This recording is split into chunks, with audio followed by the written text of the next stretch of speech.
Welcome to my YouTube channel. Today I'll show you a quick, stylish hairstyle you can do at home, step by step.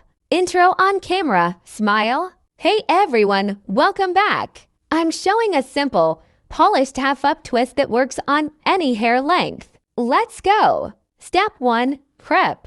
Brush hair smooth and apply a light styling spray or mousse to add grip. Step 2. Section. Take 2 small sections from the front, one from each temple. Hold them separately. Step 3. Twist. Twist each section away from your face to full turns. Keep twist snug, but not tight. Step 4. Cross and secure. Cross the 2 twists at the back of the head and secure with a small elastic or bobby pins where they meet. Step 5. Create volume.